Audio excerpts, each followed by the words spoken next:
Here we go, guys. Sim Kern is a liberal Zionist. This is the video you guys were all waiting for.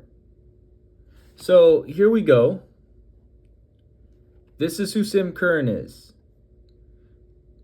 Sim Kern is going to say some Zionist stuff in this video that she made. And she's going to use this video as an opportunity to promote her book. So let's take a listen. You are Jewish, and you are afforded the incredible honor of being asked by a Palestinian person, of being trusted to collaborate with them on culture work.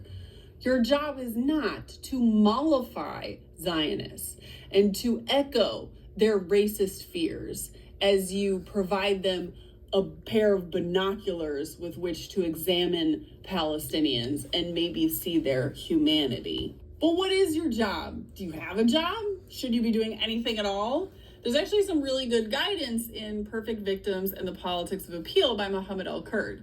And a passage. So here's who Mohammed Al-Kurd is. Because if you didn't know, I'm Palestinian. My mom's Palestinian. And I have some criticisms of Mohammed Al-Kurd. So this is Mohammed Al-Kurd. He currently is a civic media fellow at the Annenberg Innovation Lab at USC. Okay. He has had books published by Haymarket. Do you know who Haymarket Books is? Haymarket Books, they do publish Palestinians, but they only publish Palestinians who are part of think tanks or who are academics. Also, they also publish Zionist settlers. So, again, yes, they do publish people like Aline Batarse, but they also publish Zionist settlers like Catherine Natanel and Ilan Pape. Yes, they publish people like Mehdi Sabag and Mohammed Al-Kurd, who I would say at this point is a counterinsurgent, given that he literally works for the Annenberg Center for Media Innovation at USC. And USC, the University of Southern California, is a right-wing university, right?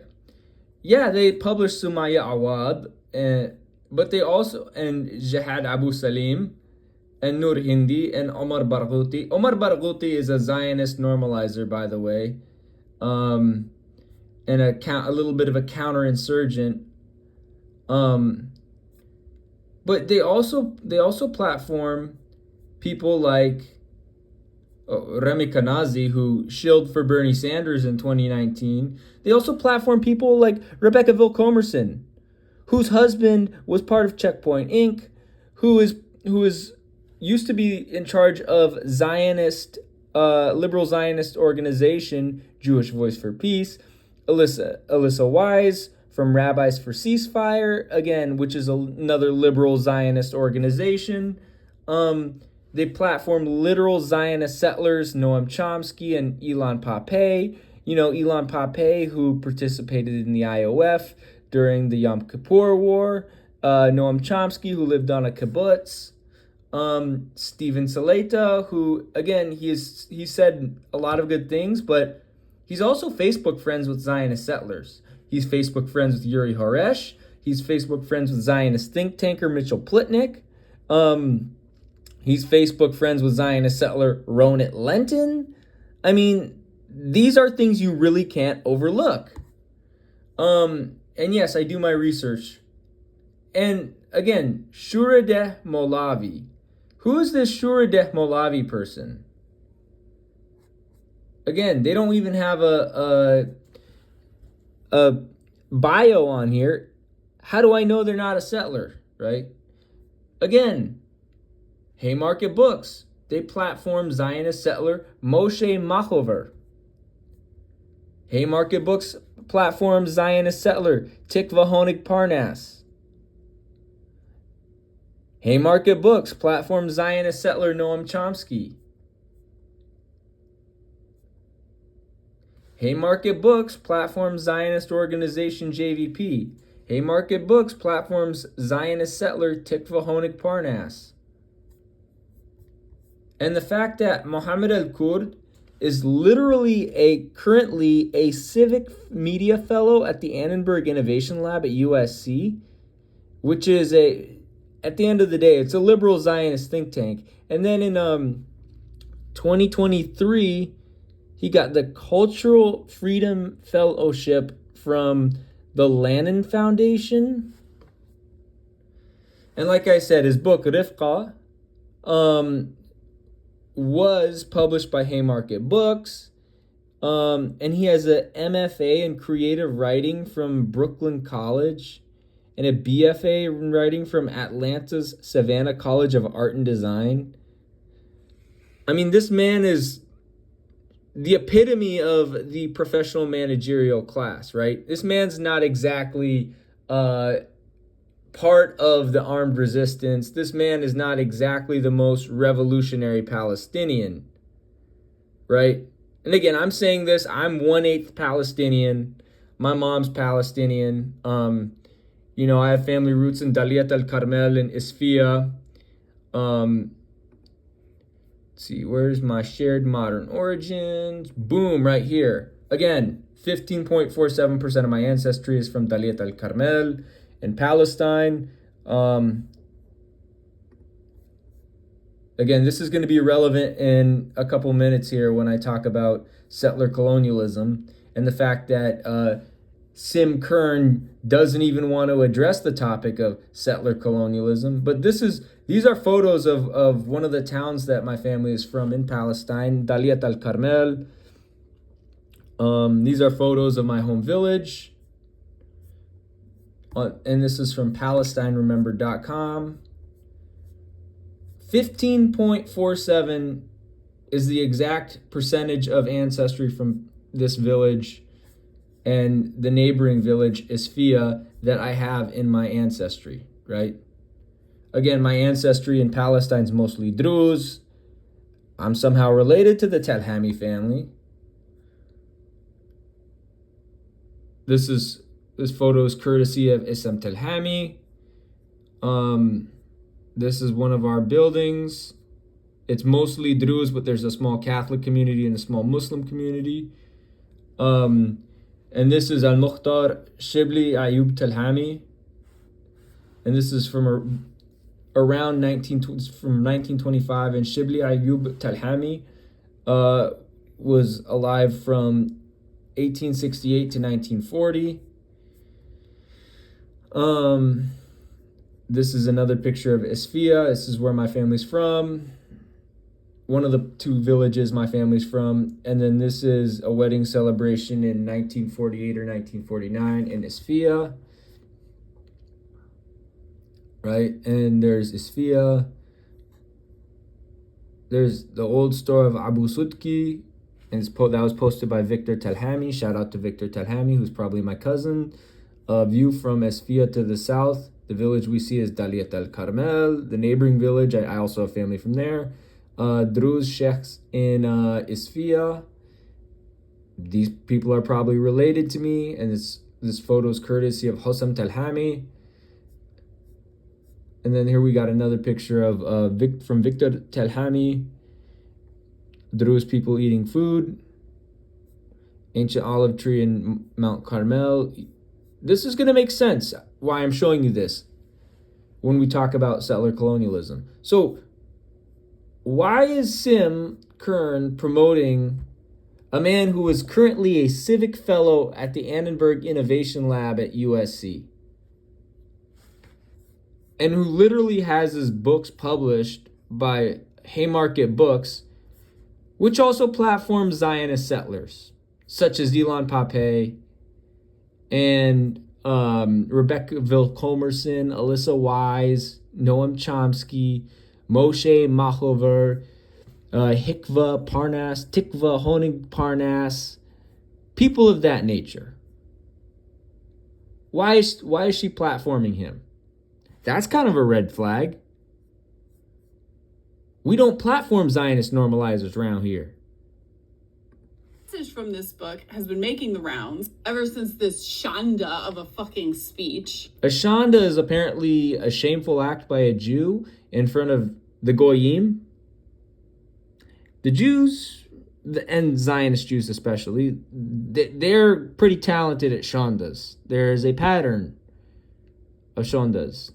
And here Mohammed Al-Kurd is saying that when Israelis and Palestinians make a film together, the project becomes tokenized, and it's just about the fact of the collaboration. The content of the film doesn't actually matter in terms of how it's marketed and reviewed and discussed and pitched. But I actually want to focus in on a couple passages from later in that chapter and later in the book where Mohammed Al-Kurd is talking about what projects between Jews and Palestinians working together actually should look like. Because I'm not going to lie, I had a little bit of an existential crisis reading this chapter. And the fact that this liberal Zionist is having an existential crisis when she's reading that chapter, when, again, Sim Kern, a German or Austrian Zionist, let's call Sim Kern what she is. So this is the last name Kern, and it's most common in Germany and Austria. Germany and Austria, guys. Those are the countries that particular name is native to. So this person is a German Jew or an Austrian Jew, and they feel like it's appropriate to talk on Palestine. And this person has a pattern of liberal Zionist behavior. And worrying and feeling a little bit called out as Al-Kurd was going through it. Because look what just came in. Oh, it's my book. And then she uses this opportunity to promote her book, which, again, quite opportunistic of her, especially because she's a German Jew or an Austrian Jew, and she is speaking on Palestine, right? And as a Palestinian Druze, D-R-U-Z-E, myself, I kind of feel that's offensive that she's using this opportunity to promote her book when she is, in fact, a liberal Zionist. She just hyped up a heavily tokenized liberal Zionist normalizing think tanker, right?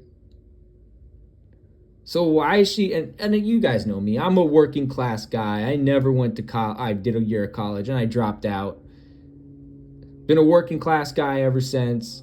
But what's going on here? What's with the opportunist, Sim Kern?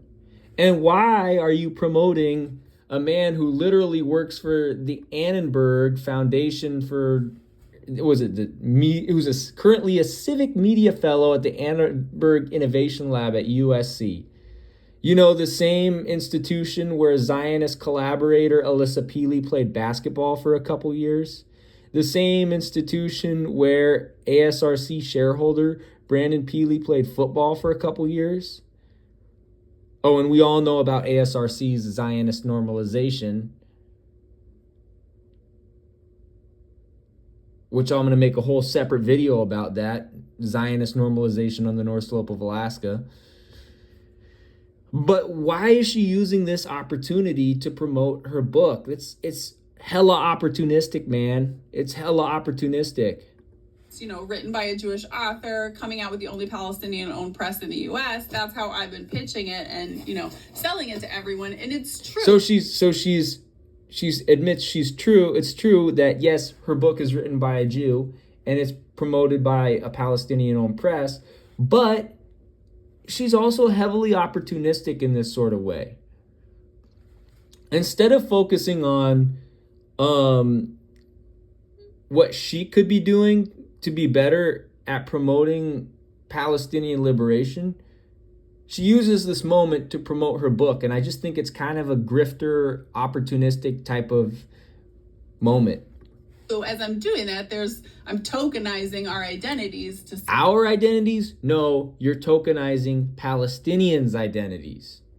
Don't put your own identity in it. You're tokenizing Palestinians' identity. I happen to be Palestinian.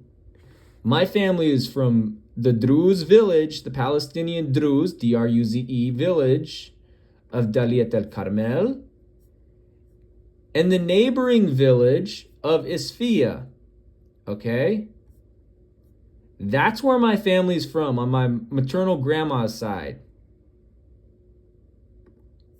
And that makes up for about 15.47% of my ancestry, with the rest of my Arab, Egyptian, and Levantine ancestry being from Mecca and Medina and Saudi from my maternal grandpa, and from Mahra in Yemen from Al-Ghaida, also from my maternal grandma's side. Okay? So, who are you tokenizing, Sim? You're not tokenizing yourself, you're tokenizing Palestinians like me. That's what you're doing in this particular situation. Sell the book. So is Al-Kurd saying I shouldn't have done that at all? We shouldn't have created a book like this at all? No. Here's from later in the chapter. I should clarify, I'm not saying we should no longer utilize Western sources, nor am I asking non-Palestinian writers to refrain from writing about Palestine. The appeal of anti-Zionist Jews sharing their stories of indoctrination is not lost on me either, given that the communities they hail from are often too anti-Palestinian to listen to actual Palestinians. That is... Didn't Steven Saleta write a book or an article about that? Your identity crisis is not my concern? Of something of that nature? Wasn't that a Steven Saleta article where he talked about Jews having an identity crisis with Zionism? Said, your identity crisis is not my concern?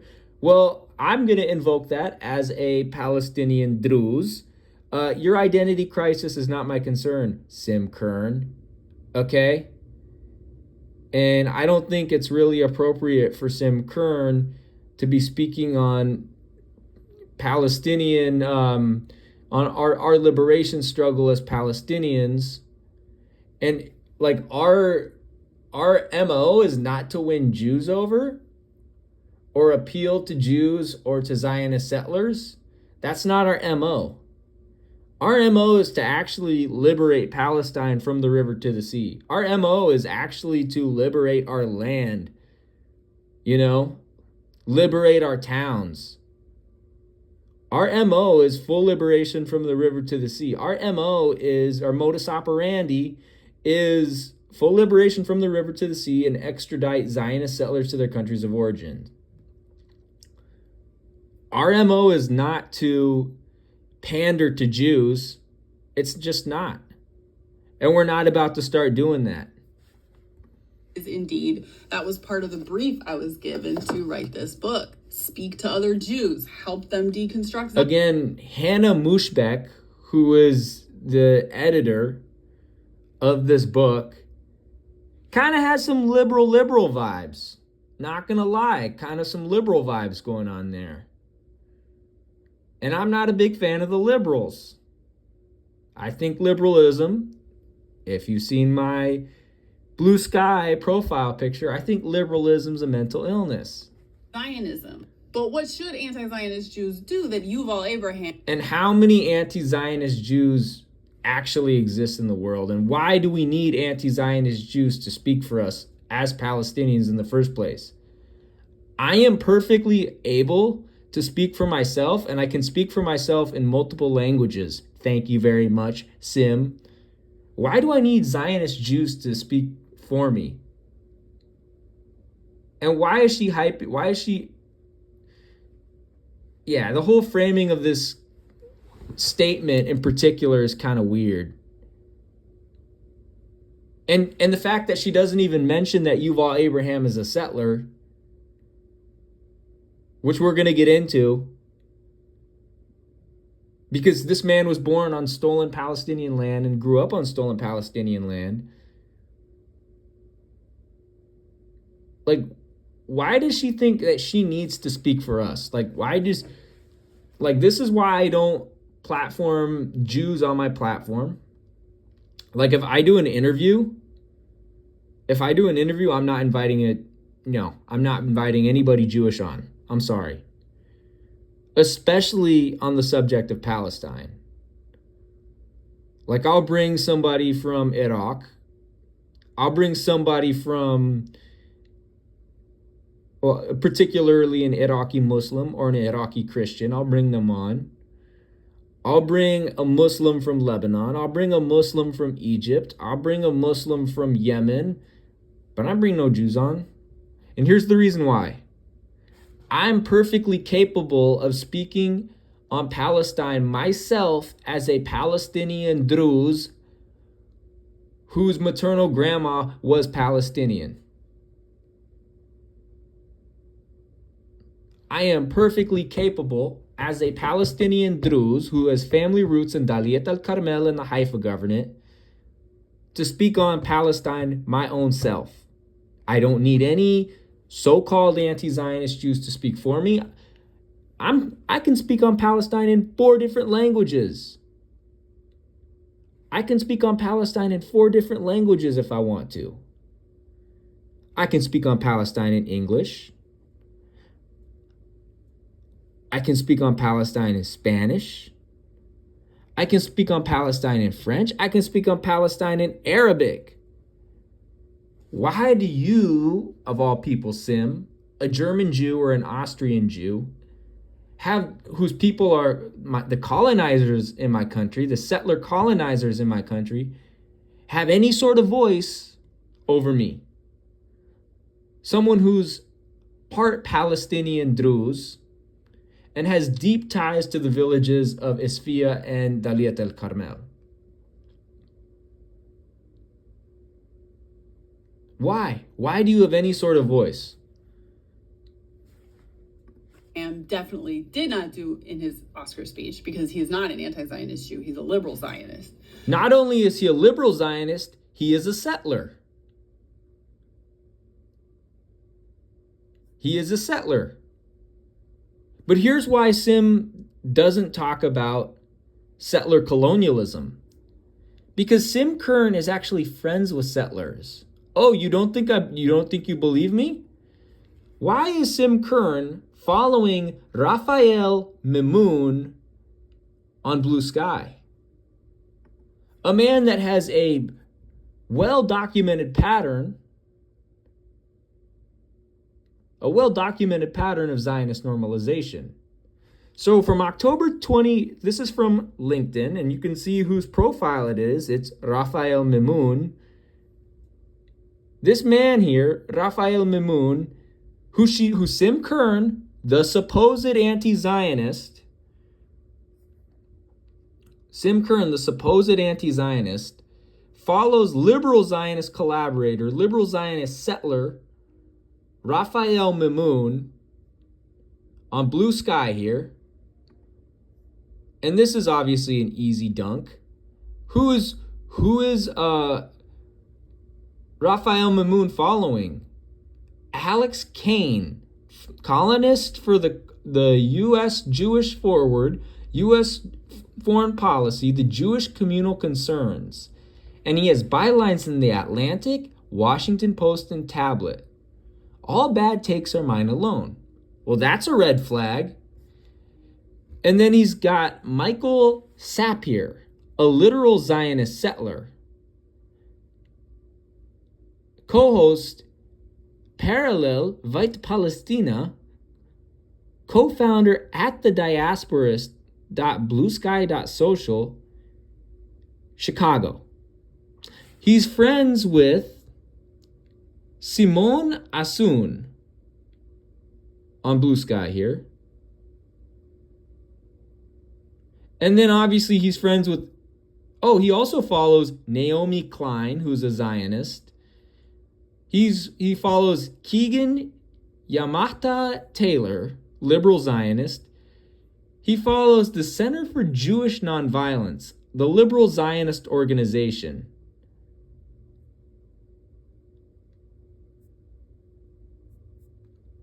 Who else does he follow?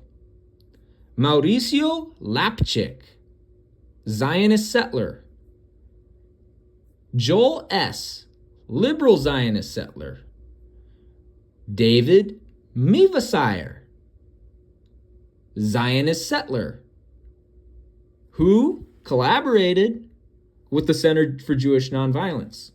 You can go down his Blue Sky followers list of who he's following. He's following Zionist grifter Nina Turner, Zionist settler Noah Lieberman Plashkes. He follows Zionist settler Itai Leshem,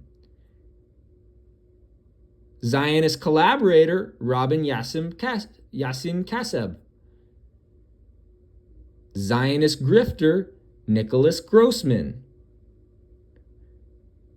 some weird, I guess, LGBT activist, Katie, whatever her face is. That's kind of weird.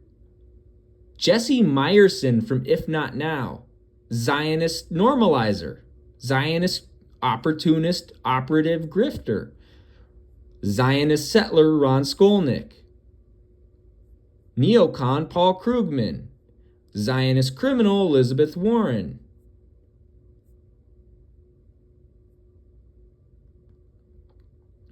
Maybe Lauren Harper's a Zionist too. Rainey Reitman, Zionist settler, Zionist criminal, Zionist collaborator. Azamat Khan, Birch professor at Columbia School of Journalism. John Halpin, most likely a Zionist collaborator. If Not Now, No Tech for Apartheid, which sounds like a liberal Zionist NGO. Actually, No Tech for Apartheid, but what about No Tech for Settler Colonialism? Hey? Again, No Tech for Apartheid doesn't even cover the topic of settler colonialism. They're liberal Zionists. Raphael Mimoun follows If Not Now, New York City. Raphael Mimoun follows Zionist terrorist Barak Ravid, Zionist propagandist, Zionist terrorist Anat Kam, Zionist terrorist Dimi Ryder, and Zionist propagandist for 972 in the New York Times. Raphael Mimoun follows Zionist grifter Judah Grunstein. Again, big red flag. Raphael Mimoun follows Zionist collaborator Cori Bush. Raphael Mimoun follows Nathan from Tzedek, another liberal Zionist. Raphael Mimoun follows If Not Now, a Zionist collaboration organization, a Zionist organization. Abu Leon, I think, Abu Leon, de gauche antiraciste et sioniste. So another Zionist, gauche means left, antiraciste means anti-racist, sioniste means Zionist. So he's following Abu Leon, who appears to be some sort of Maronite liberal Zionist. This is a clear pattern of behavior. Again, another Zionist settler who is being followed by Raphael Mimoun. And then you have Tzedek, the liberal Zionist collective that Mimoun is a part of, that he follows. Along with Zionist normalizer Ghalia Fakhoury, probably a Maronite with ties to Kataib. And then Alex Schweig, liberal Zionist, University of Arizona.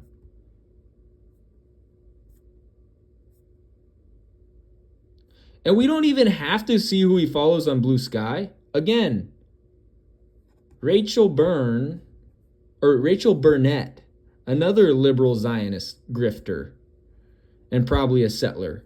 Dov Vaxman, Gilbert Foundation Chair of Zionist Studies and professor at UCLA, is also followed by Raphael Mimoun. Siguiendo means he's following them. Si ustedes no hablan español. Oh, that's right, the Arabs speak Spanish? But come on now. This is a pattern of behavior.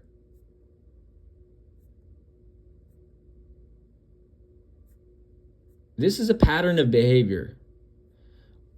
This Zionist, crypto-Zionist here, Ari, who opposes extraditing settlers, is also being followed by Raphael Mimoun. Farhana Sultana, the Bengali grifter, also being followed by Raphael Mimoun. JVP operative, H.D. Gregg, who happens to be Catholic and a fan of the liberal Zionist Los Angeles Dodgers, also is followed by Raphael Mimoun. So this is like, Sam Heller, former crisis group. Researcher analyst looking at Lebanon, Syria, and the wider neighborhood. Another liberal Zionist think tanker and grifter. Eli Meyerhoff, another liberal Zionist. Yale Grauer, another liberal Zionist. Rabinova, liberal Zionist from Berlin. Deborah Feldman, liberal Zionist.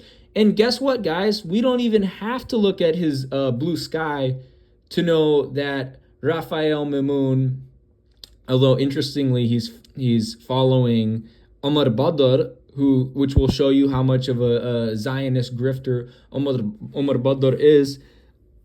Then he's following liberal Zionist LGBT Puerto Rican LGBT grifter Alejandra Caraballo.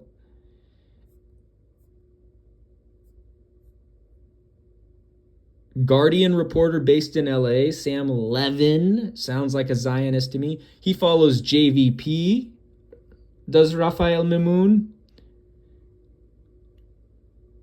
Prison Culture, who's a liberal Zionist grifter. Michelle Goldberg, liberal Zionist grifter. Adam Horovitz, managing editor of this liberal Zionist publication Mondoweiss, which platforms liberal Zionists such as Mitchell Plitnick. Rabbi Sandra, most likely a Zionist grifter. You don't even... Max Berger, if not now, Zionist grifter. AOC, Raphael Mimoun follows AOC. Olayemi Olurin, another Zionist grifter. Raphael Shimunov from JFREJ and the Jewish Vote, and if not now, he's a notorious Zionist grifter. AOC, and you don't even have to see his blue sky to know that he's a Zionist. Just take a look at his LinkedIn. Raphael Mimoun, October 2009 to May 2011. Project coordinator for West Africa, Qudus AIDS Project. Qudus occupied 1948 Palestine. September 2010 to May 2011. In Tel Aviv, site manager, or what we would call Jaffa, site manager at the Education Center, African Refugee Development Center. Again, this guy is a Zionist normalizer. He has a clear pattern of this. Founder and chief of the Middle East Observer, online, October 2011 to March 2012. Trainee in the political department, delegation of the European Union to the Zionist entity, October 2011 to April 2012, Jaffa, Palestine. Intern, Center for Applied Nonviolent Action and Strategies. June 2013 to August 2013, Belgrade, Syria. Teaching assistant, Fletcher School at Tufts University. Editor-in-chief, Al-Nakhla, Fletcher's Journal on Southwest Asian Islamic Civilization. And you have a Zionist settler? This man is a Zionist settler, and you have him writing on West Asia and Islamic civilization? This is crazy. He's totally unqualified. He's totally inappropriate for that job. Executive Director, Build a Movement. Founder, Programs Lead, Horizontal. Present. And his education is pretty despicable as well. Reichman University, that's a Zionist institution. Georgetown, University of Dusseldorf, Fletcher School at Tufts. Are you kidding me? Are you kidding me? So he speaks 4 languages: English, French, Hebrew, and Spanish. And look at who he likes on LinkedIn. DCAF, Geneva Center for Security Sector Governance. Reichman University, that's a Zionist institution, online pianist, University of Dusseldorf, Fletcher School at Tufts University, Dutch and Detain.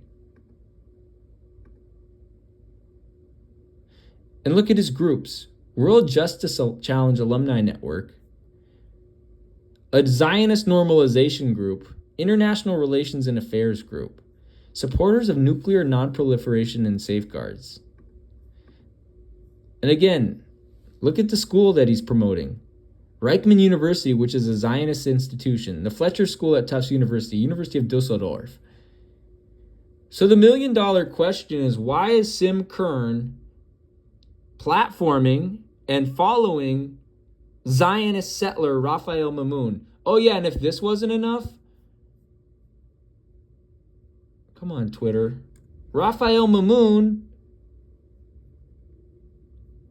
literally admits to being a Zionist settler.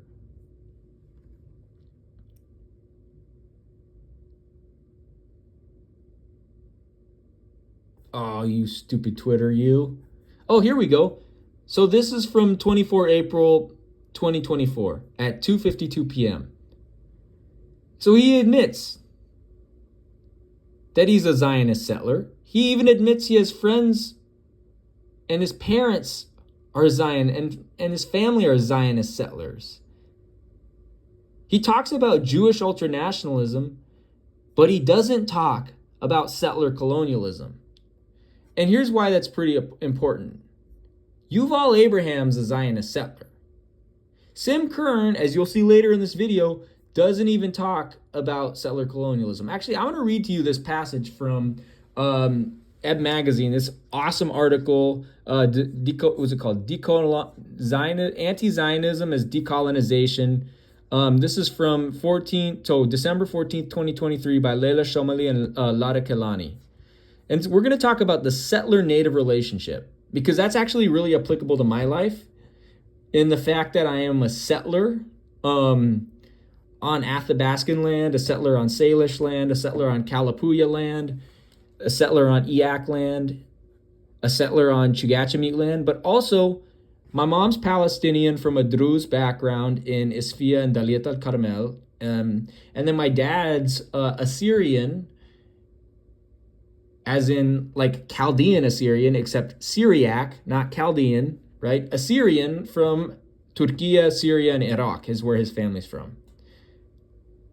And if you know the history of Palestine and the settler colonialism by Jews, and if you know the history of southeastern Turkey and the settler colonialism by the Kurds and the Turks, and the history of northwestern Iraq and northeastern Syria, and settler colonialism by the Kurds, right? You would understand that by virtue of the fact I was born in North America as a settler, I'm a settler in North America, but in Asia, I'm from countries that have been colonized by settlers, right? So here's a settler-native relationship.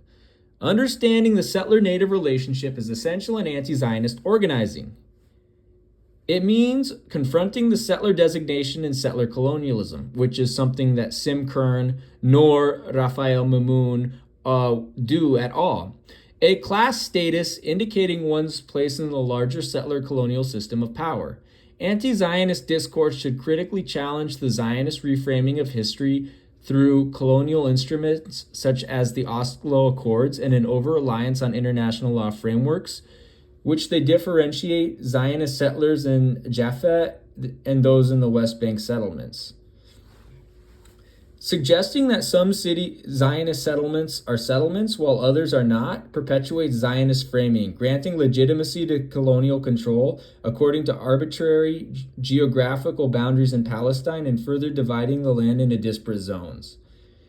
Anti-Zionist analysis understands that settlers are not only residents of illegal West Bank settlements like Kiryat Arba and Efrat, but also those in Safad and Petah Tikva.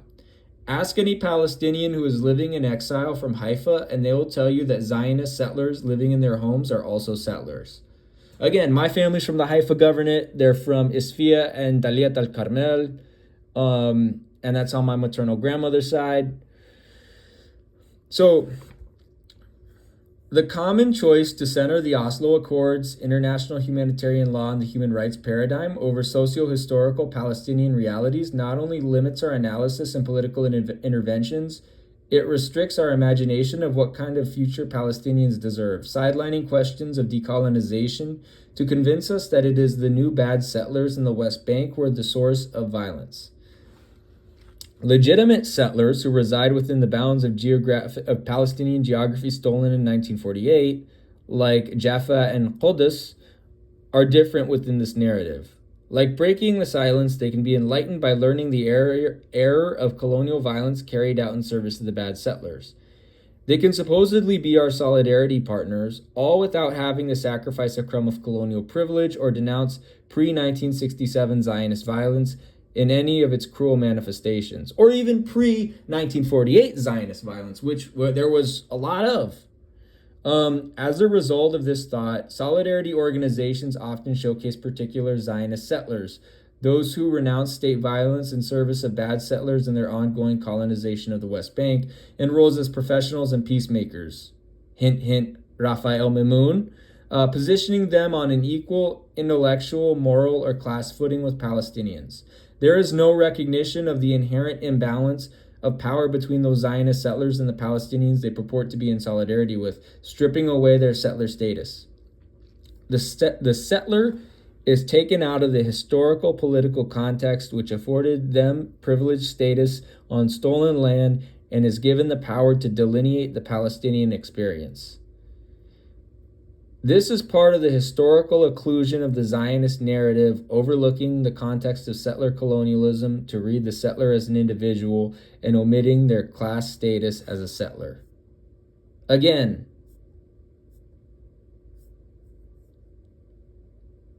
that is what Sim Kern is doing by following and platforming Zionist Raphael Mimoun.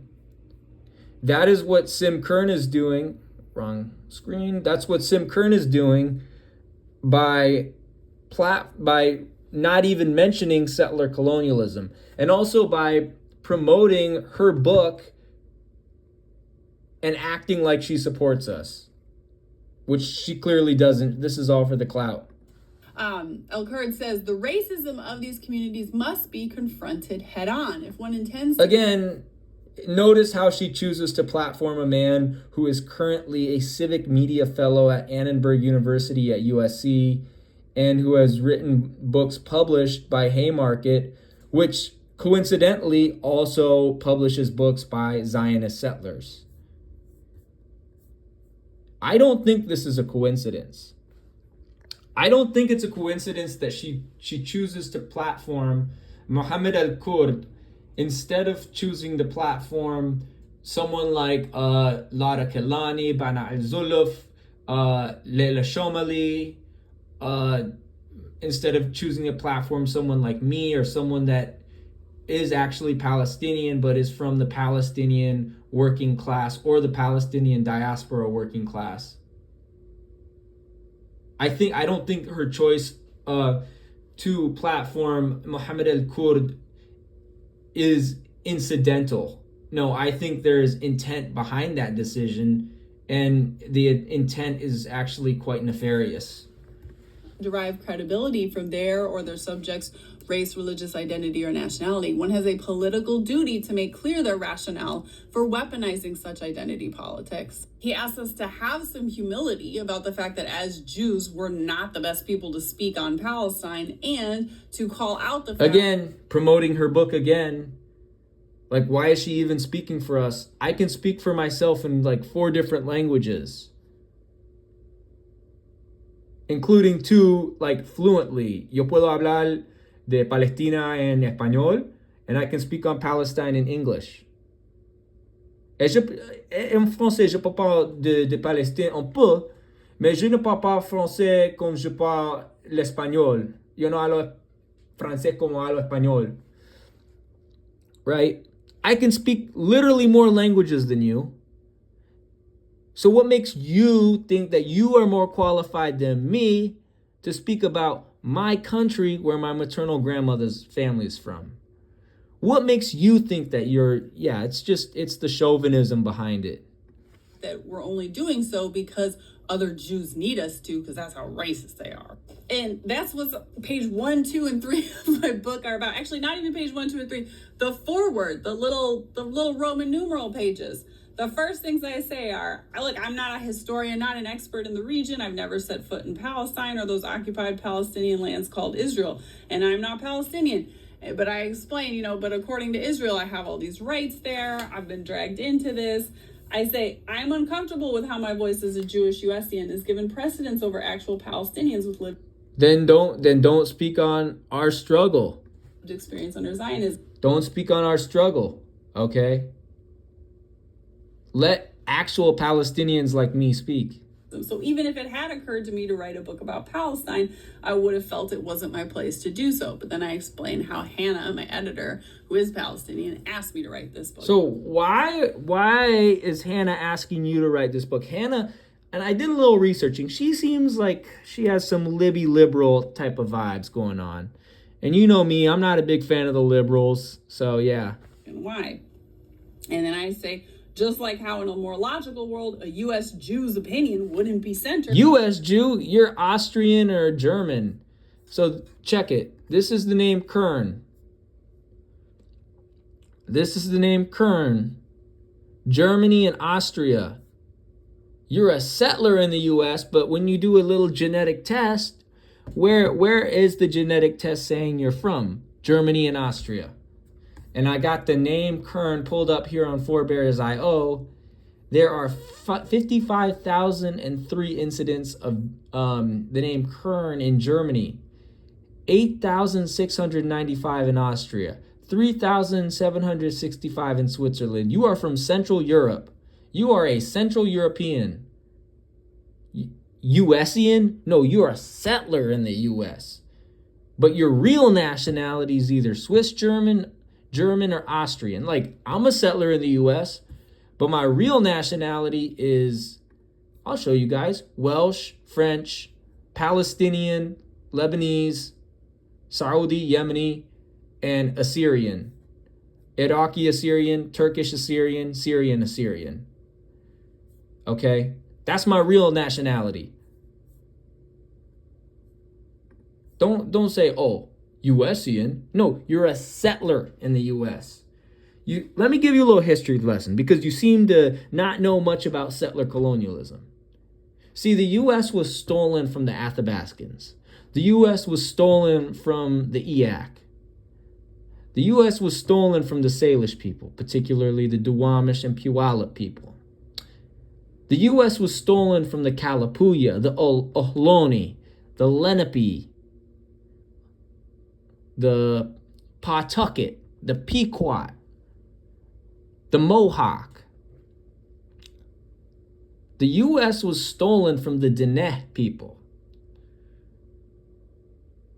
You are a settler. I am a settler. Okay? Both me and you are settlers. But here's the difference between me and you. Your people come from Switzerland, Germany, and Austria. My people come from Palestine, Lebanon, Turkey, Iraq, Syria, Saudi and Yemen, and to a lesser extent, the UAE and Qatar. That's the difference between me and you. The difference between me and you is that if I was to go home to Palestine, they probably wouldn't let me in because I'm not of the ruling class settler religion. They let you in because you're of the settler religion. So what makes you think you have the authority to speak in spheres where people like me should be speaking? That don't make sense. And it's kind of weird how she centers her Jewish identity in some of her other videos, which we'll take a look at. But I just wanted to say that and play some clips of this video. In discussions of Palestine, so too in that better world, this book would not need to exist because all of the tens of thousands of words that make up this book can be boiled down to just two: genocide bad, genocide very fucking bad, obviously. So she says genocide bad, but she doesn't say settler colonialism bad. Have you noticed that? And then her ties to Raphael Mimoun, the Zionist settler. Raphael Mimoun, Zionist settler. This man, Raphael Mimoun, the literal Zionist settler,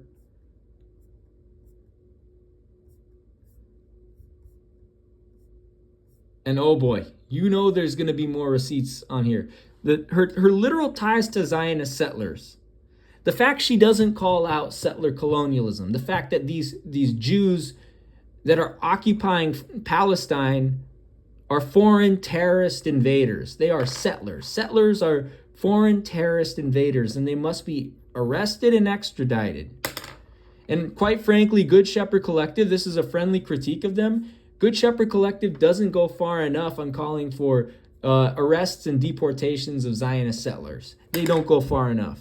And I'm saying this as somebody who's an eighth Palestinian, who's 15.47% Palestinian, specifically from the village of Daliat el Carmel, specifically from that village. Okay? So, again, she talks about genocide, but she doesn't talk about settler colonialism. She has ties to a literal Zionist settler. She follows a literal Zionist settler on Blue Sky. A man who has a concrete record of being a Zionist settler, has a demonstrated pattern of behavior of being a Zionist settler.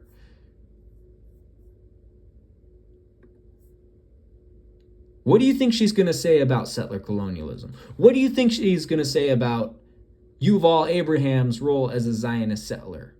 Or the fact that she uses Zionist sources in her book? What do you think she's going to say? Well, let's find out. Obviously. So there's a long list of questions El-Kurd puts at the end of the chapter that... And why do you think she's promoting a Palestinian who's a literal think tanker in Los Angeles, who has had books published by a Zionist publications outfit? Why do you think? All of these screenshots have been from Miraculous Epiphanies, where these questions you could go through if you're a Jew working in collaboration with a Palestinian on cultural work to see if you're falling into like racist, unhelpful, or liberal Zionist rhetorical traps. And you can see me like talking to myself, having a bit of a meltdown in the margins. But I ended up feeling like I came out of answering those questions like pretty well. Like I think that this book would not discuss Muhammad El-Kurd. And look, this is not... Well, that's because Muhammad El-Kurd is a think tanker. No offense to Muhammad El-Kurd, but he's a think tanker. But he also has his books published by liberal Zionist Haymarket Books. He's not one of us. He's not a working class Palestinian, or he's not part of the Palestinian armed resistance. The man is a bougie academic, for lack of a better phrase. He is a bougie academic. He is not working class. I am a working class Palestinian, and I might only be 1/8 Palestinian, but oh boy, I'm gonna speak. So, not to quote Kevin De Bruyne or anything, but let me speak. Or was it let me talk? Whatever it was. The fact that she's promoting Muhammad El-Kurd, who is a think tanker in Los Angeles, and is literally interviewed by Zionist normalizer Abby Martin, whose husband is also a war criminal that illegally occupied Iraq, tells us everything you need to know about him. Not easy to do. El-Kurd is asking us to do two things at once that are pretty tricky. Confront the racism head on of Zionists, but also ask ourselves, am I doing the challenging chore of speaking to my bigoted, sacrimonious community, accosting my Zionist aunt at the dinner table, or am I preaching, pandering really, to the choir? Well, we have to use enough language that we are maybe actually going to get through to our racist Zionist aunt, rather than just, if we just say the most radical, buzzwordy talking points possible, she's maybe not going to listen at all. So that is a tough balance. And that's why you can see I wrote Peter in the margin there, because I think I'm, like I said in that review of his book, which some people were upset that I saw any value in Peter's book at all, but because I'm obviously much more radical than he is. But no, you're not. You're not much more radical. You follow literal Raphael Mamoun on Blue Sky. Again, this is another scenario where Sim Kern snitches on herself. She snitches on herself and outs herself as a liberal Zionist. which, again, are we really surprised? Again, you're following literal Raphael Mamoun on Blue Sky. Literal Zionist settler, Zionist collaborator, Zionist normalizer, Zionist criminal, Raphael Mamoun on Blue Sky. You're following Zionist Raphael Mamoun on Blue Sky. You are same level as Peter Beinart. Peter Beinart's a liberal Zionist who supports settler colonialism. Bro, are you kidding me? Peter Beinart's a literal Zionist settler. You follow also Raphael Mamoun, who's a literal Zionist settler on Blue Sky. Yet you call yourself anti-Zionist. You don't even utter a word on settler colonialism. Yet you claim to be more radical than Peter Beinart. No, you are same level of stupidity as Peter Beinart. I can speak to like younger Jews and like non-Zionist Jews. Non-Zionist Jews are liberal Zionists. Any Jew that supports a Jewish presence in Palestine is a liberal Zionist. Push them over into anti-Zionism. In terms of actually getting... Any Jew that supports Jewish settlers being in Palestine is a liberal Zionist. Sim Kern is a liberal Zionist. Those like really committed conservative Zionist relatives, I think Peter's book has a better chance of actually getting through to them. In a later chapter... Why do we need Jews to, like, come on now. Why do we need Jews to, like, persuade other Jews when it's literally not their job to liberate Palestine?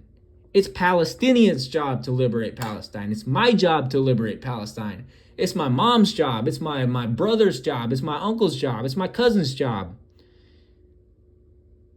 That's our job, not your job. Okay? You do what we say when we say in regards to Palestine. If we say you can't go to Palestine, we mean you can't go to Palestine. If we say you can't use our identity to promote a book because you're a liberal Zionist, then we mean that you can't use our identity to promote a book because you're a liberal Zionist. We speak for ourselves. You don't speak for ourselves.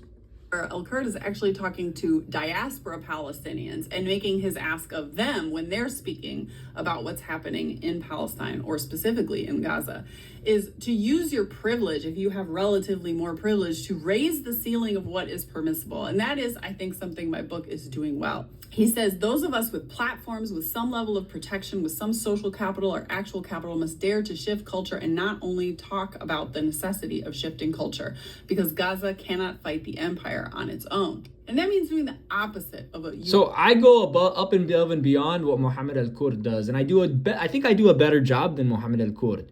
You don't see me going and having books published by Haymarket. You don't see me going around and working for the Annenberg Media Innovation Lab at USC. You don't see me doing that. I'm a blue collar guy. Yuval Abraham did. He came out and tried to sort of walk back what Bazal had said in his speech. He was echoing Zionist talking points, echoing Zionist fears, instead of confronting them head on, instead of being even more assertive and stalwart and, raising the ceiling of what is possible in rhetoric on Palestine. He had this audience of thousands of millions of people watching around the world, many of them Zionists, and he, as this Israeli Jew, had the opportunity to speak to him. So here's the thing. She's running cover for Zionist settler Yuval Abraham. Now, she doesn't even mention settler colonialism in this video. She doesn't even mention that Yuval Abraham is a settler from Yemen who is on stolen Palestinian land.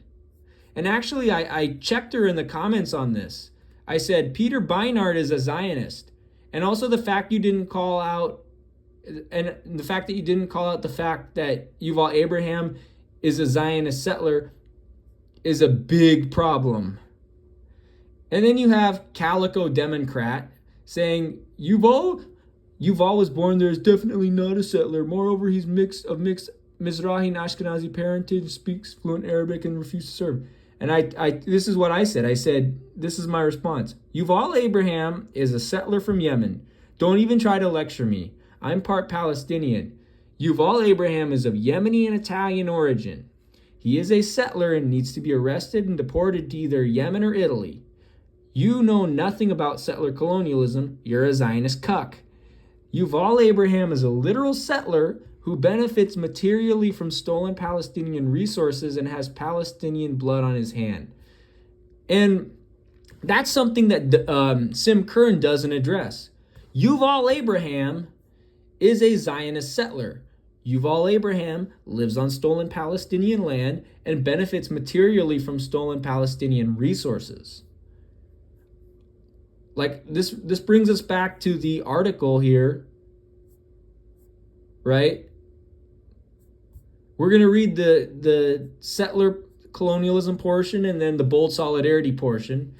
Big shout out to Good Shepherd Collective. Big shout out. So this is, again, from Leila Shomalit and Lara Kilani from the Good Shepherd Collective, 14 December 2023. Okay? So this is a liberation movement. And again, we're going to use this portion to check Bad Empanada on his liberal Zionism. So this is a liberation movement, right? Given the implications of defining anti-Zionism, we must reorient ourselves around it within the framework of a liberation movement. This emphasizes the strategic importance over control of the narratives and principles of anti-Zionism in the context of global decolonial efforts. See, that's what I'm doing. I'm wrestling control of the narrative back from Sim Kern, who is a German Jew or Austrian Jew, right? That's what Sim Kern is. At the end of the day, she's either a Jew from Germany or a Jew from Austria, right? As Stephen Salaita points out, and Hamas is a figment of your imagination, Zionism and liberal Zionism, which, again, that's what Sim Kern is, continue to influence the shape of Palestinian resistance. Zionists have a type of rhetorical control in the public sphere. They get to determine the culture of the native. They get to prescribe and proscribe the contours of resistance. They get to adjudicate the work of national liberation. Palestinians are entrapped by the crude and self-serving imagination of the oppressor. We have to wrestle back our right to narration and can use anti-Zionist thought as a guide for liberation. We must reclaim anti-Zionist praxis from those who would only use it as a headline in a fundraising email. People like Sim Kern, basically. While our connective imaginations have not fully articulated what a liberated and decolonized Palestine looks like, the rough contours have been laid out. Ask any Palestinian refugee displaced from Haifa, my governorate, where my family's from, Daliat al-Carmel specifically, that's my home village, the lands of Sheikh Muanis or Deri Yassin. They will tell you that a decolonized Palestine is at the minimum the right of Palestinians return to an autonomous political unit from the river to the sea.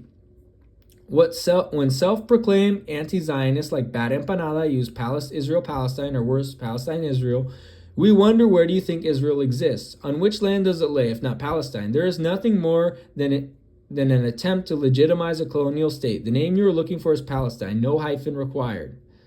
At a minimum, anti-Zionist formations should cut out language that forces upon Palestinians and non-Palestinian, read Iraqis, Lebanese, Yemenis, allies, the violence of colonial theft. And then when we're talking about the settler-native relationship, understanding the settler-native relationship is essential in anti-Zionist organizing.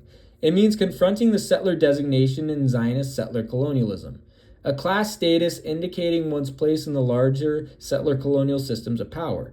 Anti-Zionist discourse should critically challenge the Zionist reframing of history through colonial instruments such as the Oslo Accords and an over-reliance on international law frameworks, through which they differentiate Zionist settlers in Tel Aviv and those in the West Bank settlements.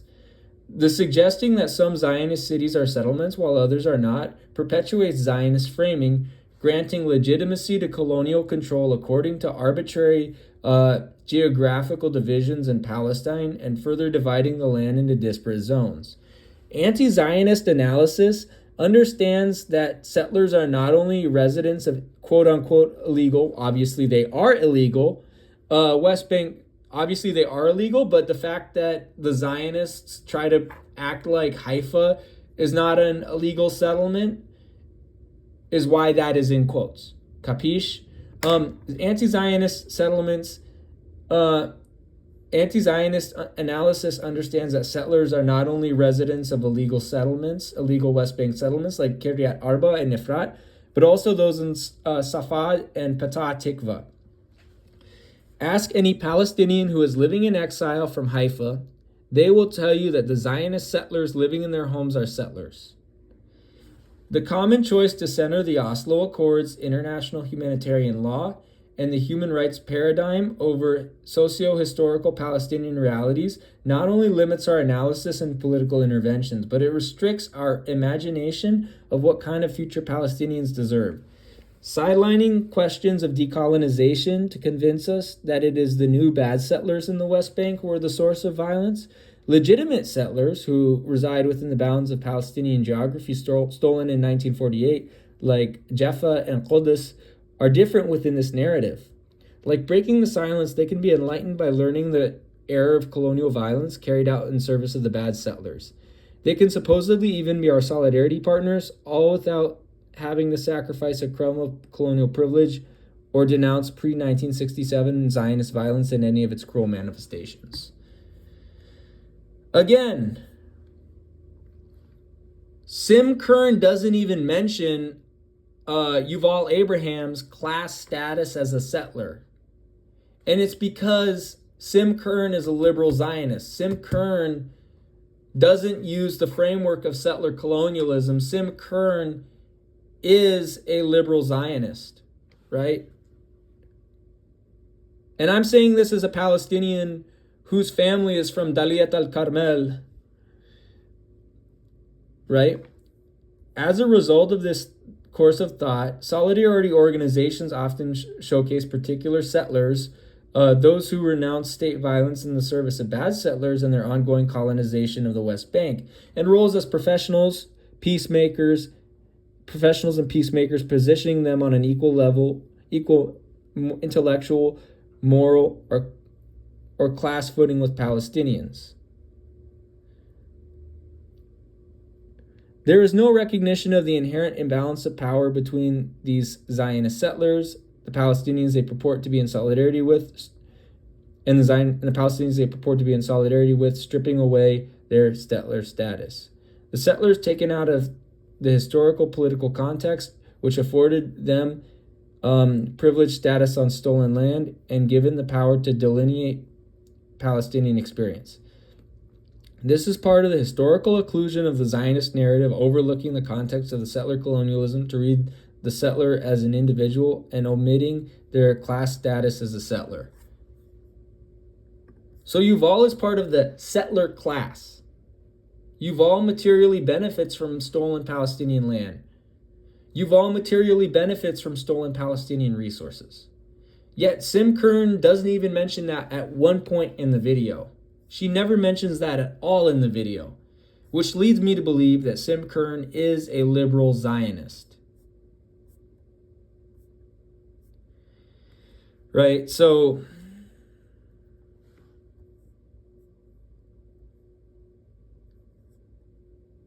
and I like how they continue down here. There is no moral legitimacy in suggesting that these settlers have a right to live on stolen Palestinian land, the theft maintained by force, as long as there has been no restoration of Palestinian rights. And even after there is a restoration of Palestinian rights, I will personally make sure that there are no settlers, that every single settler has been arrested and deported. Okay?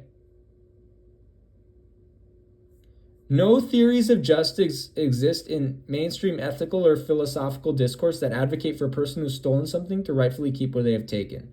The act of theft, by definition, violates the basic principles of theories of justice, which emphasize fairness, equitable distribution of resources, and respect for individual rights and property. reminding people that decolonization is not a metaphor. I wouldn't even call them activists. I would just say people. Some people with Zionist passports, Zionist citizenship, including Nadav Gazit and Yula Benilovsky, have taken the initiative to tangibly support Palestinian liberation and renounce their claim to settler citizenship. When liberal NGOs champion equal rights for all, with no further discussion of what this means, it is the Zionist version of All Lives Matter, perpetuating or at best failing to question the maintenance of systems of violence against Palestinians. Having laid out some of the foundational concepts and definitions pertaining to Zionism and anti-Zionism, we can explore some essential strategies and tactics of anti-Zionist organizing. Anti-Zionism necessitates the systematic dismantling of Zionist structures. This process may include educational programs and protests which serve as foundational activities. However, it is essential to be cautious of organizing spaces and activities that become comfort zones for activists lacking the necessary risk and meaningful challenges to existing structures of Zionist violence. Anti-Zionist organizing must involve strategic policy and legal reform that support decolonization from afar, such as targeting laws that enable international charities to fund Zionist settler militias and settlement expansion. After all, our aim from abroad should be to make structural changes to advance decolonization, not simply shift public sentiment about Palestine. Decolonial approaches include changing the international structures of institutions that support colonizations, including Haymarket Books, right? Which platforms Zionist settlers, right?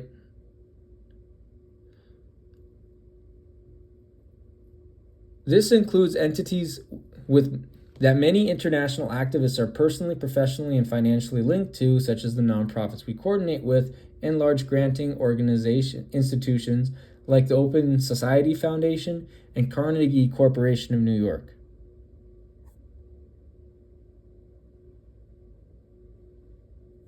Right?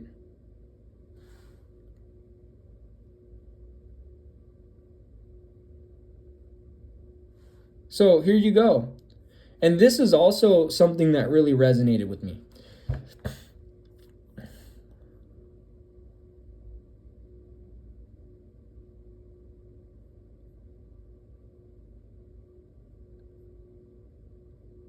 We must be cautious not to portray anti-Zionism as belonging in any exclusive way to Jewish activists or requiring Jewish organizations' initiative. Let me read that again, because this is a big section where Sim Kern fails, right? We must be cautious not to portray anti-Zionism as belonging in any exclusive way to Jewish activists or requiring Jewish organizations' initiative. Characterizing anti-Zionism as a practice necessarily spearheaded by Jewish activists, rather than acknowledging it as a decolonial praxis aimed at deconstructing the institutions maintaining the colonization of Palestine, displaces Palestinian decolonial leadership. By placing undue emphasis on the role of Jewish organizations and Jewish grifters such as Sim Kern, we decenter Palestinian knowledge, experience, and decolonial effort in favor of non-Palestinian agencies. This is a grave error. Such a conflation not only misrepresents the objectives of anti-Zionism, but also inadvertently contributes to the continuation of anti-Semitic sentiments equating Judaism and Palestine and colonialism.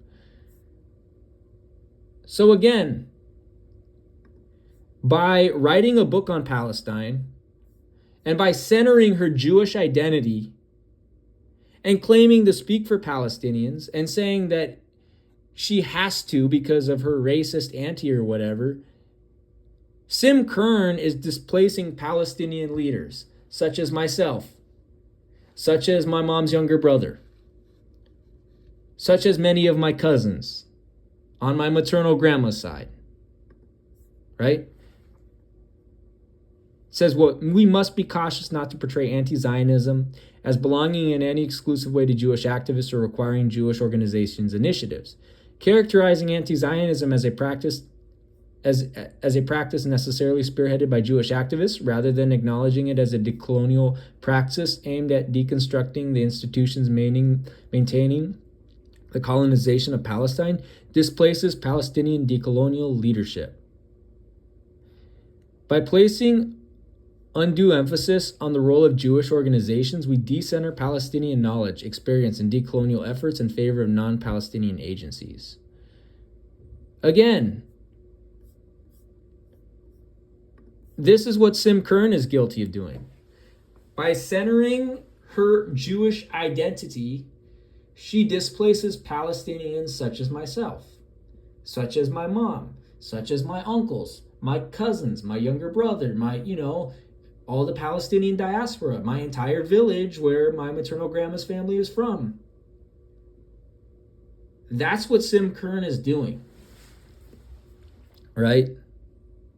That's what Sim Kern is essentially doing here. With writing her own book and then just really interjecting herself as a Jew into Palestinian organizing spaces. In summary, this is the bold solidarity section I really wanted to share with you guys. In summary, anti-Zionism is not a slogan, but a process of decolonization and liberation. Palestinians committed to resisting Zionism and erasure are the caretakers of this political movement. Cities such as Tel Aviv and Modin are settlements, just like Itamar and Tel Rumeida in the West Bank. Decolonization does not imply the displacement of all Jewish communities in Palestine. However, it is crucial to recognize that not every individual as identifying as Jewish is indigenous to Palestine. Case in point, Yuval Abraham. Yuval Abraham's family is from Yemen and Italy, right? He's a foreign terrorist invader. Whereas I'm Druze. My Palestinian ancestors were all Druze. Although some were actually Orthodox Christians, some were Druze. And most of them actually were Druze. And my family is indigenous to Palestine. This is my family's home village. This is Daliat al-Carmel. This is where my family is originally from, on my maternal grandma's side. This is my home village, which is literally surrounded by Zionist settlements at the current moment. Okay? This is what my village looks like. I am indigenous to Palestine. My ancestors who were indigenous to Palestine were Druze. That is a scientifically demonstrated fact, right? So, it is crucial to recognize that not every individual identifying as Jewish is indigenous to Palestine. This framework must be unabashedly articulated by anti-Zionist organizations and allies in their advocacy. Anti-Zionist organizing should always move towards dismantling the colonial structure through the changing of laws and policies of the institutions and formations most essential to the Zionist entity. This is not an exhaustive manual, as it begins a much-needed conversation and presents central principles of anti-Zionist praxis. So, these principles are non-negotiable and represent some of the markers of anti-Zionist organizing. These anti-Zionist indicators should not be sprinkled about through emails or social media posts that one has to dig for, but should be glaringly evident in our work and analysis. An organization's commitment to solidarity and conceptualization of resistance should be transparent. Its ideals should be clear to potential newcomers as well as its donors. We have seen too many times organizations intentionally obfuscate what they stand for so they relate to a broad mass of people while at the same time being more palatable to liberal donors. JVP. They use vague language about the future they envision, describing equality, justice, and a thriving future for all Palestinians and Zionist settlers without a thoughtful discussion of what Palestinians will need to reach this prosperity. Also, Zionist settlers have to go. Zionist settlers have to go. All settlers must be arrested and extradited. Arrested and deported. Right? I will not have settlers in my home village. I will not. I will not have settlers in Daliat al-Carmel or in Isfia. I will arrest all settlers there. I will arrest all Druze who are Zionist collaborators there. And the settlers will be extradited or deported. And the collaborators will face prison time. So yeah. And he's going to talk about the crimes of October 7th. Shut the fuck up. He hasn't done the reading. He doesn't really understand. Maybe he hasn't done the reading because he's a settler, Sim. He's a settler. Sim doesn't even understand that Yuval Abraham materially benefits from settler colonialism. And Palestine, he doesn't really understand Israel at all. I do think maybe he does understand the Zionist entity. Maybe he's using his Zionist settler privilege, his privilege of being from the settler class, for material gain. That's the thing. That's what she doesn't tell you, is that Yuval Abraham is using his privilege as a Zionist settler who lives on stolen Palestinian lands and benefits materially from stolen Palestinian resources to his advantage. What we need to do, what I need to do as a Palestinian is literally arrest Yuval Abraham. Or Palestinians in general, we need to arrest Yuval Abraham, and we need to deport him to Yemen or deport him to Italy, which is where he belongs. The thing is that Sim knows that Yuval Abraham materially benefits from what he's doing. And then he materially benefits from living on stolen Palestinian land as a settler. And he materially benefits from stealing Palestinian resources. We need to deprive him of the land and the resources. And armed resistance is the only way Palestinians and Palestine will be liberated. Raising the ceiling on what is permissible rhetoric coming from anti-Zionist Jews She's not anti-Zionist. If you're following a Zionist grifter like Raphael Mimoun, a Zionist settler like Raphael Mimoun, you don't get to call yourself anti-Zionist. If you're following someone that went to Reichman University, if you're following someone that has a track record of being a Zionist, if you're following someone who worked at the Qudus AIDS Project or the African Development Refugee Center of Jaffa, if you're following someone who was a trainee in the political department of the Zionist delegation of the European Union to the Zionist entity in Jaffa, if you're following someone who was an intern at the Center for Applied Nonviolent Action and Strategies, you don't get to call yourself anti-Zionist, Sim. Sim Kern is a liberal Zionist. Sim Kern is a liberal Zionist Jew from Austria or Germany. From the West with genocide bad. I think there's chapters. She says genocide bad, but does she say settler colonialism bad? That's the $1 million question, because she doesn't address the topic of settler colonialism and the fact that Yuval is a privileged Zionist settler at any point in this video. Here specifically the chapter on armed resistance that will. So she talks about armed resistance, but she doesn't talk about armed liberation. Really help people gain the vocabulary to do that work of raising the sea. She doesn't even do the work herself. I mean, she literally follows Raphael Mimoun. She won't even call out settler colonialism. She won't even use the word Zionist settler to describe Yuval Abraham. Sim Kern's a Zionist grifter. feeling. But there's one aspect of my book where El-Kurd really called me out. I mean, I wrote in the margins, called out. And this is where he's talking about the sources that like people who write about Palestine or make films about Palestine choose to cite. And he says, I look at any of these books and I go right to the works cited. And what do I see? All of these Haaretz, 972, the Jerusalem Post, the Times of Israel, all these Israeli and Western media sources are cited in the book. And El-Kurd knows why I did that. It's for the same reason that I had to write the book in the first place. No, you didn't have to write the book. And by centering your Jewish identity, you displace Palestinian leaders such as me and my family. Because when you're talking to really committed racist Zionists, one of the first things they'll ask me about my book is, oh, let me guess, all your sources are Al Jazeera. And even many, many liberals, who maybe even think they're sympathetic to Palestinians, they're really skeptical of Palestinian journalism. So here we go. So she admits she used Zionist sources. Now, where did that tweet go?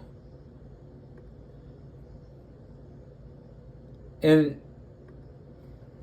this is another do not redeem moment.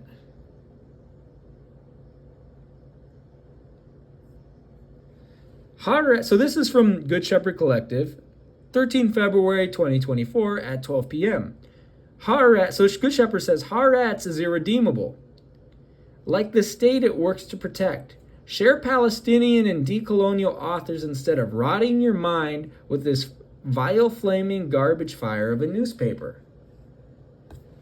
So literally, Sim Kern is going against what Good Shepherd Collective is telling her to do. Sim Kern is going against what I tell her to do. This is where did that thing go again? Oh, here we go. Characterizing anti-Zionism as a practice necessarily spearheaded by Jewish activists rather than acknowledging it as a decolonial praxis aimed at deconstructing the institutions, maintaining the colonization of Palestine, displaces Palestinian decolonial leadership. Again, by promoting Zionist publications and also centering her Jewish identity in all of her work, Sim Kern is displacing Palestinian leadership. She's displacing me and my family. And notice, look at she has on her shelf. Genocide bad. But she won't even talk about settler colonialism. The best reporting on Gaza far and away over the past year hasn't been from The Guardian or The Atlantic or The New York Times or any institution. It's come from people in Gaza and even she admits that Bassem and the other journalists in Gaza who are just normal Palestinians are the best journalists in Gaza. Yet Sim Kern uses Zionist sources. Again, Sim Kern is a liberal Zionist. iPhones. And listen, I mentioned Bassem multiple times in this book, but I never cited her. She's not in the work cited, and that I regret. Again, snitches on herself again for being a Zionist. And El-Kurd isn't saying, like, don't ever quote Haaretz, don't... Well, let's talk about Mohammed El-Kurd and the kind of gatekeeper role he plays in the Palestinian community. This man is currently a civic media fellow at the liberal Zionist Annenberg Innovation Lab at USC. This man has been published by liberal Zionist publishing company Haymarket Books. Mohammed El-Kurd, at this point, is a Zionist collaborator for those two specific actions. And you know what Good Shepherd Collective says about Haaretz? Do not redeem. They say, do not redeem, Pajit. Do not redeem. Haaretz is irredeemable. Like the state it works to protect. Share Palestinian and decolonial publications and authors instead of rotting your mind with this flaming garbage fire of a newspaper. That's what they say about Haaretz. They say don't quote it. And don't quote it means don't quote it, yet Sim Kern outs herself as a liberal Zionist. By the way, what does Mohammed El-Kurd um, say again, Mohammed El Kurd is kind of he's a sellout, to be honest. I wanted to see what he was going to say about Ilan Pape.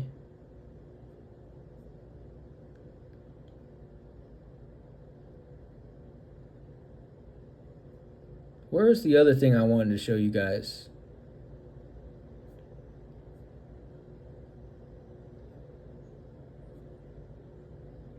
Oh, and look how she tokenized, really platforms and centers her Jewish identity, saying Jewish author speaks out after October 7th, 2023.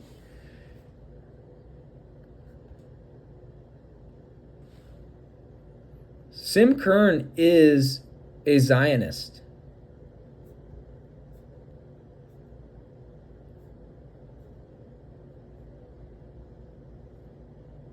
She is a liberal Zionist. She is a grifter. And so so she quotes Israelism. She's like, she claims she stopped being a Zionist even though she's still a liberal Zionist. I mean, if you're following Raphael Mamoun on social media, you're a liberal Zionist. So she claims she stopped being a liberal Zionist, yet references Israelism. So here we go. I got some receipts on Israelism. Boom. Boom. So on Israelism, if not now founder, Simone Zimmerman, featured in the film, prides herself with building an alternative to the Zionist American institutions like AIPAC by campaigning Bernie Sanders. The film moves audience in circles back to supporting Zionism by reforming the state to ensure settlers maintain their status while the future of the Palestinians and the resistance is unspoken of. And so here we go. Here's a light bulb moment. The disagreement between right-wing Zionists and post-Zionists who claim to be anti-Zionist is simply the strategy each is willing to take to protect the Zionist entity. Both view each other as risking their home should they keep occupying and annexing. They risk the Zionist colony's existence. And on Israelism, produced by Tikkun Olam Productions, a Zionist-funded film company, the film presents post-Zionists as anti-Zionists, while discussing the late awakening of Zionist settlers who finally discover apartheid but overlook settler colonialism as the root cause to which they are direct contributors. The film hosts a spectrum of Zionists and normalizers like the president of FMEP, J Street, IOF terrorists, settlement rabbis, and the ADL. And look, you got Yishai Fleischer, Zionist terrorist, Peter Beinart, Zionist criminal, Sarah, not sure where the last name is, Zionist criminal, Lara Friedman of the FMEP, Zionist criminal. Not sure who this bozo is right here. Same with that guy. Not sure. But I know they're all Zionist criminals. And now, who funds Tikkun Olam Productions Incorporated? So, the Tides Center. You know, the Tides Foundation? Those guys. The same people who fund the Native Movement, NDN Collective, JVP, the Bafra-Youngs, Westpac, the FMEP, the Tides Foundation, the Tides Center. So they are funded by Zionists. Yet Sim Kern, who claims to be anti-Zionist, doesn't even talk about settler colonialism, shills for Israelism. So what are we doing here, Sim?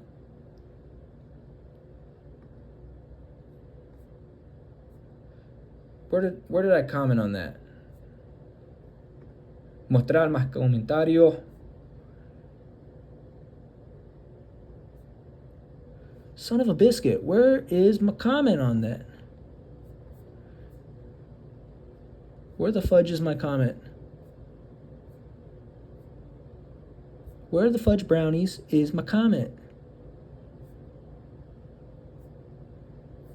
I'm gonna have to go find my comment, son.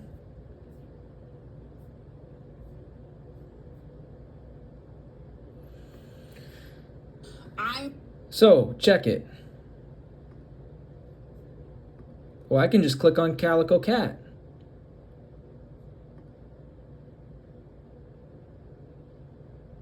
So here's another comment I made. I said I'm 1/8 Palestinian, 1/4 Iraqi. My Palestinian ancestry is Druze, D-R-U-Z-E, and my Iraqi ancestry is Assyrian. And I don't trust Jews to speak on Palestine. And I know this from personal experience. Calico Cat said, try Ilan Pape and Miko Peled. Not only are both of them Jewish, but they also have the great misfortune of being born in occupied 1948 Palestine. Where the fudge is my response to that? So you have this liberal cuck, Calico Cat, liberal Zionist cuck.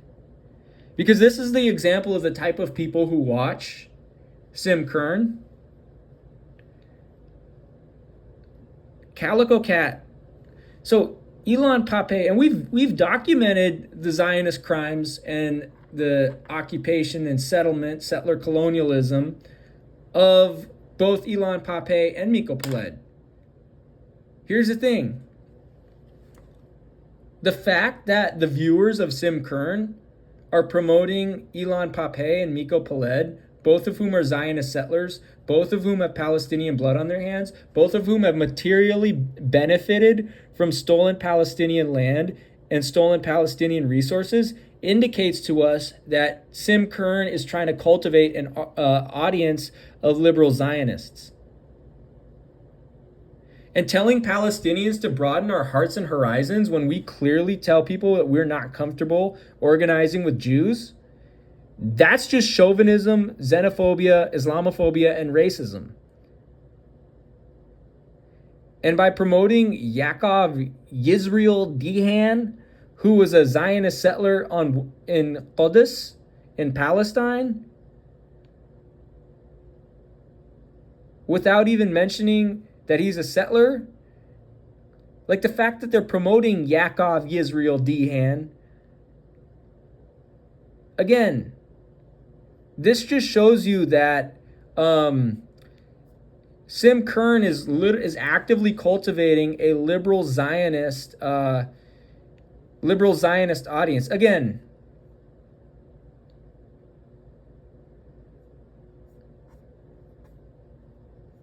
and now she's shilling for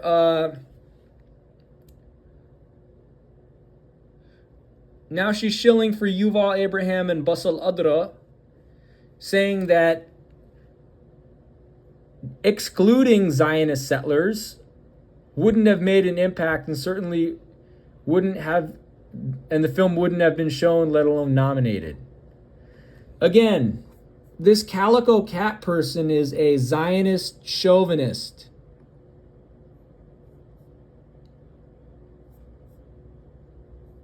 And that's the kind of audience that Sim Kern is trying to cultivate, a liberal Zionist audience.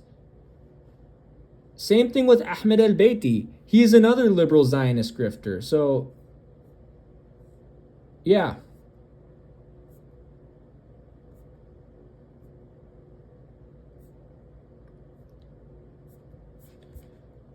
But Sim Kern's one of the least qualified people to speak on Palestine, and that's because she's a liberal Zionist. So there you go. And this is clear evidence.